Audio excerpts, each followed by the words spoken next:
Tuloy na pala ang pagpirma muli ng aktor na si Paulo Avellino sa ABS-CBN. Matapos kasi ang successful ng pelikula ni Kim Chu na My Love Will Make You Disappear, ay muling magsasama ang dalawa sa proyekto under ABS-CBN. Hindi maghihiwalay sina Kim at Paulo kahit tapos na ang showing sa mga sinehan ng kanilang pelikula. Ito ang tiniyak ni Paulo sa meet and greet nila ni Kim kamakailan lang. Ayon kay Paulo, bagamat may mga gagawin siya para sa kanyang solo career, kalahati ng nakalinya dito o hindi mawawala si Kim. Ani Paulo, may gagawin pa rin naman sila ni Kim na magkasama. Hindi nabanggit ni Paulo ang sitsit na isang teleserye uli ang gagawin nila ni Kim sa mga susunod na linggo. Ang nasambit lang nito ay, we'll see.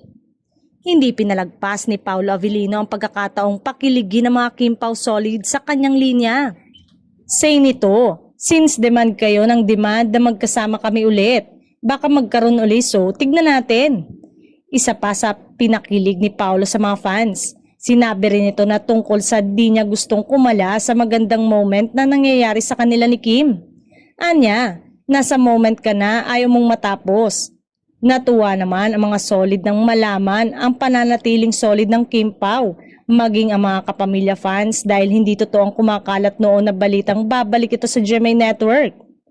Reaksyon nila, hindi naman raw sila mabibitin sa ayuda sa dalawa at hindi rin mababawasan ng mga artista na nananatiling solid sa Kapamilya Network.